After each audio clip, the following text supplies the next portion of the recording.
Students, आज हम discuss करेंगे सेवेंथ और एट्थ का कंबाइंड एक चैप्टर है सिंपल इक्वेशंस। जो सेवेंथ और एट्थ दोनों के लिए कंबाइंड है, दोनों का एक साथ होगा, है ना। तो सिंपल इक्वेशन हमें क्या पढ़ना है? तो सेवेंथ और एट्थ क्लास में सिंपल इक्वेशन में हमें सिर्फ लीनियर इक्वेशन पढ़ना है इन वन वेरिएबल, है ना। Linear equation in one variable हमें पढ़ना है सिंपल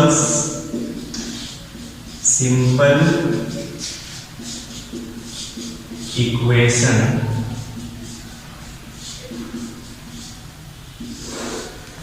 हमें सबसे पहले पढ़ना है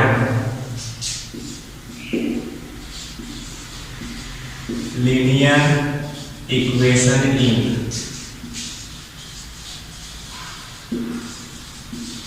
वन वेरिएबल। ठीक है,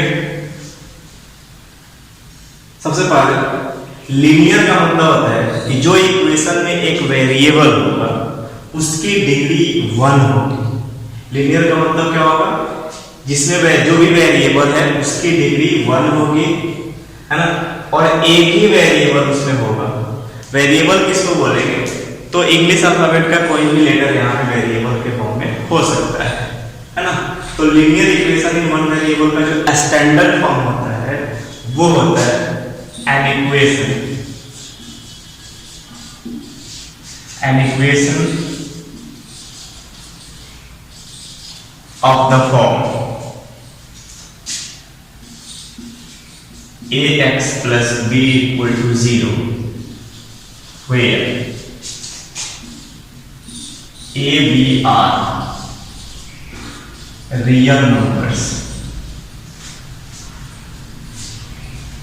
ax plus b equal to 0 इस फॉर्म का हर equation linear equation in one variable होगा, क्योंकि यहाँ पे जो वेरिएबल x है ये अपना वेरिएबल है, इसकी डिग्री यहाँ पे 1 है। ठीक है, और इस पूरे इक्वेशन में एक ही वेरिएबल ये x है, तो इसको हम बोलेंगे linear equation in one variable. ठीक है, a और b के साथ क्या कंडीशन है? a और b कोई भी रियल नंबर्स हो सकता है, कोई भी रियल नंबर हो सकता है। जितने भी नंबर हम देखते हैं उनमें से कोई भी नंबर हो सकता है, चाहे पॉजिटिव चाहे नेगेटिव, कुछ भी हो सकता है। ठीक है, इज कॉल्ड लीनियर इक्वेशन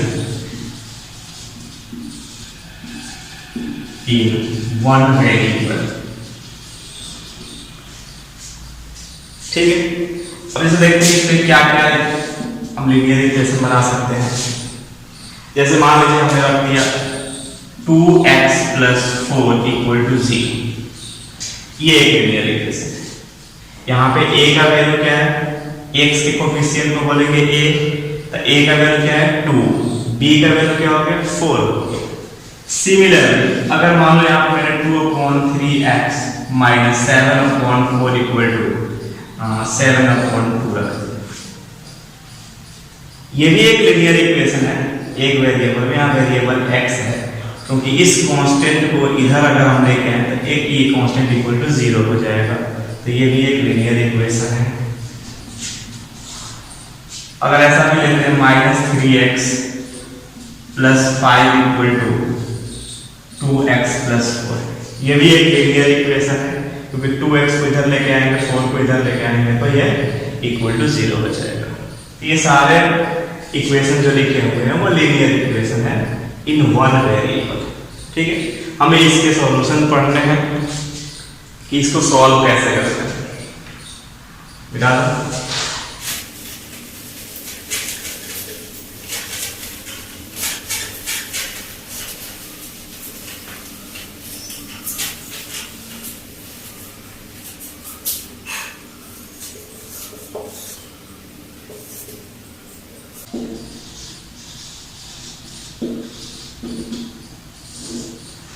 अब देखना है कि इक्वेशन का सॉल्यूशन क्या होता है। सॉल्यूशन ऑफ इक्वेशन क्या होता है? सॉल्यूशन क्या हम लिख सकते हैं? ये होता है जो वेरिएबल इक्वेशन में मौजूद है उसका एक ऐसा वैल्यू जो दिए गए इक्वेशन को कंप्लीटली सेटिस्फाई करता। क्या काम है कि गिवन इक्वेशन में जो भी वेरिएबल है उस वेरिएबल का ऐसा वैल्यू जो गिवन इक्वेशन को कंप्लीटली सेटिस्फाई करता, राइट। यानी कहेंगे कि the value of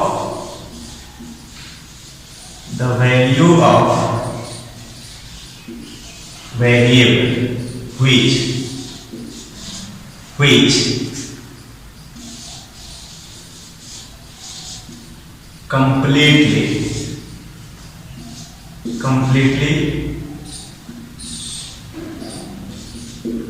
satisfy the given equation। ठीक है, इसका मतलब क्या हुआ? जैसे मान लीजिए कि हमारे पास है 2x माइनस 4 इक्वल टू 0 एक इक्वेशन, ठीक। इसमें दो सेक्शन है, एक इक्वल के राइट साइड में और एक इक्वल के लेफ्ट साइड में। तो जो इक्वल के लेफ्ट साइड में होगा उसको LHS लेफ्ट हैंड साइड, और जो राइट में होगा उसको बोलते हैं RHS राइट हैंड साइड। तो x का एक ऐसा वैल्यू रखना है कि LHS और RHS दोनों इक्वल हो जाए, ठीक है। तो हमें x का वैल्यू कैसा रखना चाहिए? हमें RHS 0 लेके आना है।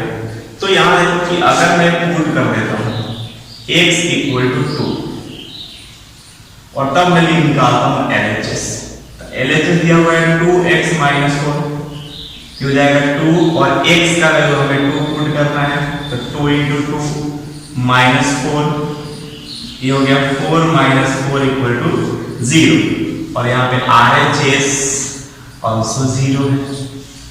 यहाँ पे हमें क्या मिल गया? therefore LHS equal to RHS मिल गया।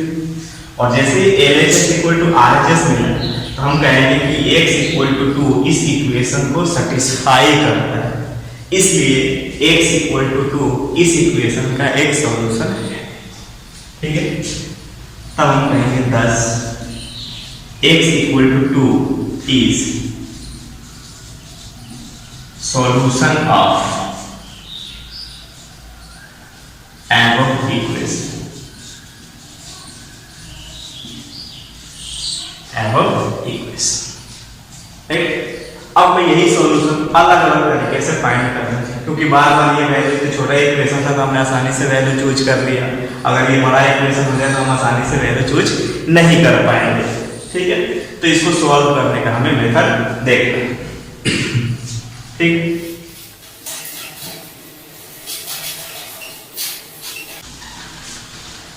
तो इसको कैसे सॉल्व करेंगे वो देखते हैं, इसको कैसे सॉल्व करना है।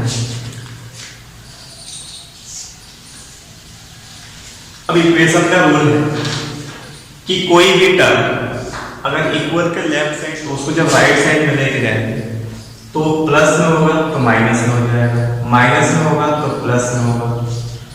अगर डिवाइड में है इधर आकर मल्टीप्लाई होगा, और अगर मल्टीप्लाई में है तो डिवाइड होगा, ठीक है। इसको इक्वेशन के हेल्प से समझेंगे, है ना।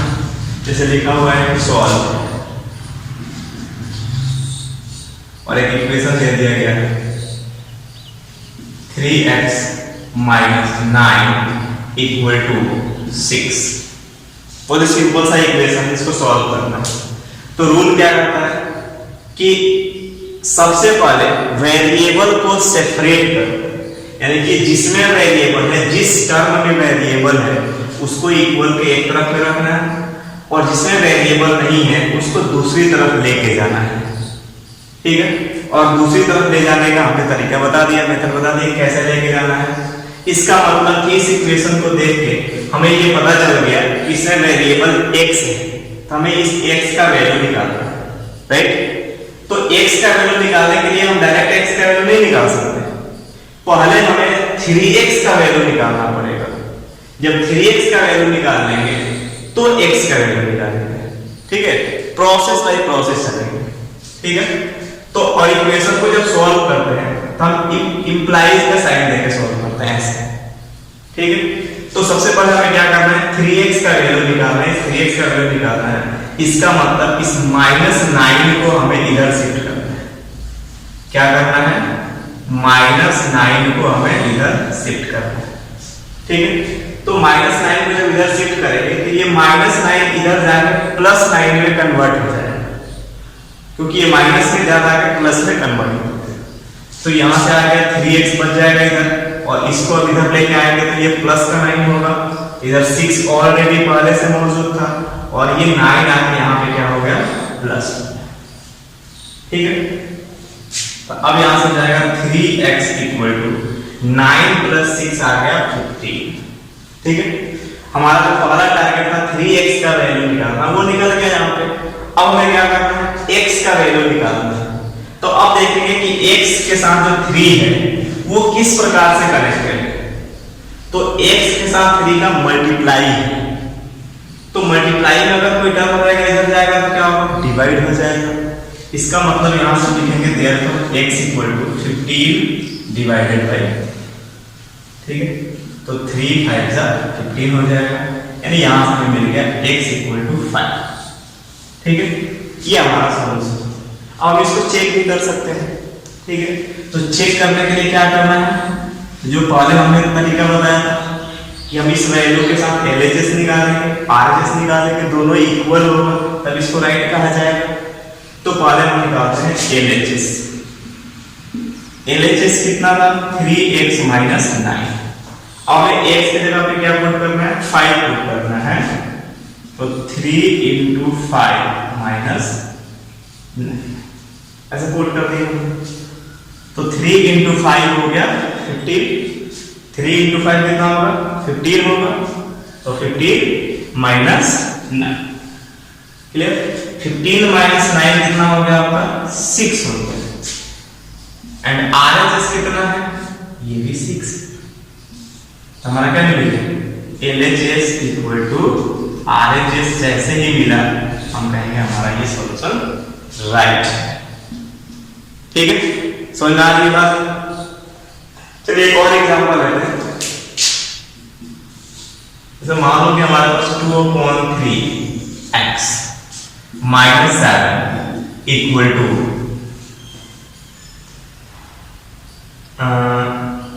11। इस टाइप से क्वेश्चन हो। ठीक है, टारगेट सबसे पहले बनाएंगे। क्या टारगेट है हमारा, सबसे पहला टारगेट है कि हम 2/3x का वैल्यू निकालेंगे, इसका वैल्यू निकालेंगे। इसका मतलब इस टर्म को यहीं पे रहने देंगे, और इसके अलावा यहाँ पे x नहीं है तो इसको सबसे पहले इधर शिफ्ट करेंगे। ठीक है, यानी कि ये जो -7 है इसको हमने इधर शिफ्ट किया। ठीक है, तो जैसे ही माइनस में आएगा तो इसको क्या करेंगे, इधर लाके प्लस कर देंगे। सिंपल है, ये इट इंप्लाइज का साइन दिया 2/3x = 11 + 7। ठीक, या ना 2/3x = 11 + 7 हो गया 18। ठीक है, अब हमें x का वैल्यू निकालने के लिए क्या करना चाहिए, तो x के साथ ये पूरा 2/3 क्या है, मल्टीप्लाई है। इस पूरे 2/3 को इधर लाके डिवाइड कर सकते हैं, एक पहला काम। दूसरा ऐसे भी कर सकते हैं कि पहले इसके बाद 2/3x के बाद हम पहले 2x का वैल्यू निकालें। तो 2x का वैल्यू निकालने के लिए जो 3 डिवाइड में है इधर लाके पहले मल्टीप्लाई करना पड़ेगा। तो हमने क्या करा, यहाँ पे 2x रहने दिया, और 3 जो डिवाइड में था इधर आके ये मल्टीप्लाई में। ठीक है, अब यहां से x का वैल्यू निकालेंगे। तो x का वैल्यू निकालने के लिए x के इसके साथ 2 के साथ मल्टीप्लाई है, तो 2 को जब इधर शिफ्ट करेंगे तो ये मल्टीप्लाई से क्या हो जाएगा, डिवाइड हो जाएगा। ये हो गया 18 × 2 divided by 2, sorry 18 × 3 divided by 2। अब 2 से ये 18 कटेगा 9 टाइम्स। ठीक है, तो यहां से x का वैल्यू आ गया 27। ये हमारा सॉल्यूशन है। ठीक है, अब चेक करते हैं कि क्या हमारा ये सॉल्यूशन सही है। तो चेक करते हैं, LHS लिखिए। LHS में क्या दिया हुआ है, 2/3 x माइनस 7, ठीक है। अब x का वैल्यू हमें रखना है 27 माइनस 7, रख दिया।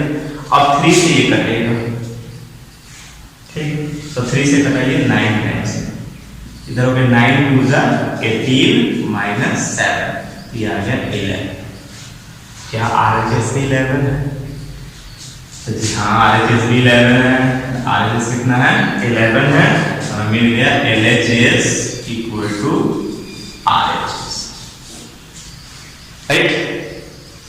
सिंपल है, ओके।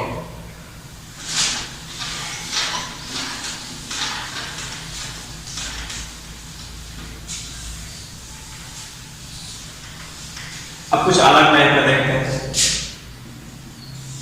अगर मान लीजिए आपके पास ऐसा इक्वेशन है x/2 plus 4 equal to x/3 minus 5, इस टाइप का इक्वेशन है आपके पास। तो कई तरीके हैं इसके, या तो हम क्या करें, x वाले को एक तरफ कर लें, या जो जाना है वही के सिंप्लीफाई करें। तो मेरा तरीका है कि हम x वाले को एक तरफ करते हैं, इसका मतलब ये x/3 को हम इधर लेके आएंगे, क्योंकि x/2 और x/3 में x/3 छोटा है, तो इसको हम इधर लेके आएंगे। तो माइनस करेंगे, जब बड़े में से छोटे को माइनस करेंगे तो पॉजिटिव ही रहेगा। और ये जब 4 प्लस से इधर जाएगा तो ये प्लस से माइनस का हो जाएगा, ठीक है। तो यहाँ पे क्या करा हमने कि x/2 को अपने जगह पे रखा, ठीक है, और ये आगे इधर से ये हो गया माइनस x/3, ठीक है। और इस +4 को हमें इधर लेके जाना है, तो +4 का इधर जाके -4 हो जाएगा, तो -5 ऑलरेडी है और ये -4, राइट।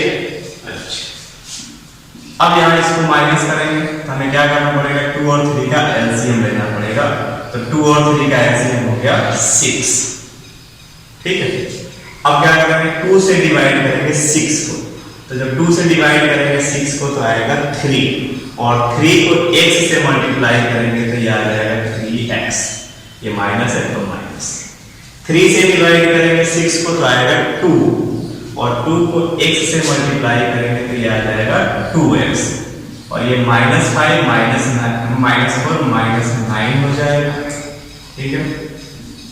अब यहां से हो जाएगा 3x - 2x, ये हो गया x, और नीचे आ जाएगा 6 इक्वल टू -9, ठीक है।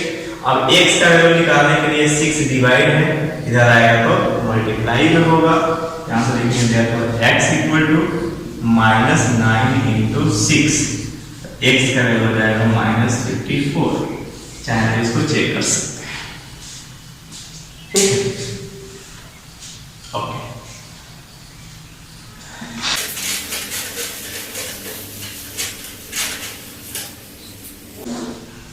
ठीक है, अब एक नए टाइप का क्वेश्चन देखते हैं। मान लीजिए यहाँ पे x + 4/2x - 5 इक्वल टू 1/7, ठीक है। इस टाइप का इक्वेशन, जब भी इस टाइप का इक्वेशन हो, समथिंग अपॉन यानी कि LHS न्यूमरेटर अपॉन डिनोमिनेटर का फॉर्म हो, RHS न्यूमरेटर अपॉन डिनोमिनेटर का फॉर्म हो, तो ऐसे में क्या करते हैं कि इसको क्रॉस मल्टीप्लाई करके आगे बढ़ते हैं, ठीक है। यानी कि जो इक्वल के लेफ्ट साइड में जो फ्रैक्शन है उसके डिनोमिनेटर को राइट साइड वाले के न्यूमरेटर से मल्टीप्लाई करना है, ठीक है, और लेफ्ट साइड वाले के न्यूमरेटर को राइट साइड वाले के डिनोमिनेटर से मल्टीप्लाई करना है, ठीक। तो यहां हो जाएगा, इस 7 से मल्टीप्लाई करेंगे x + 4 को, लिखेंगे 7 × x + 4, ठीक। 7 से मल्टीप्लाई करेंगे x + 4 को, आ जाएगा 7 × x + 4। ये बीच में इक्वल का साइन है, अब इक्वल का साइन यहाँ पे लगा सकते हैं। फिर 1 से मल्टीप्लाई करेंगे इसको, तो लिखेंगे 1 × 2x - 5, राइट।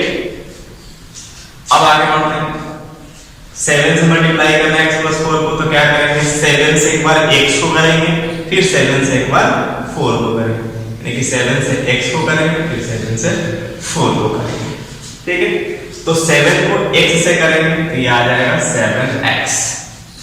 ठीक है, 7 को 4 से करेंगे तो ये आ जाएगा प्लस प्लस प्लस होगा और 7 4 जा 28 हो जाएगा। और यहां से 1 से करने पे कोई फर्क नहीं पड़ेगा, ये जैसे का तैसे रहेगा। ठीक है, अब x वाले को एक तरफ करेंगे और विदाउट x वाले को एक तरफ करेंगे। ठीक है, तो 2x आएगा ये। ठीक है, तो ये हो जाएगा 7x और 2x यहाँ पे प्लस में है तो यहाँ पे आकर माइनस में हो जाएगा। और 28 को करेंगे इधर से तो प्लस का 28 है, इधर हो जाएगा माइनस का 28। ठीक, अब यहाँ देखिए 7x माइनस 2x, ये आ गया 5x और इधर आ गया -5 और -28 मिलके हो जाएगा -33।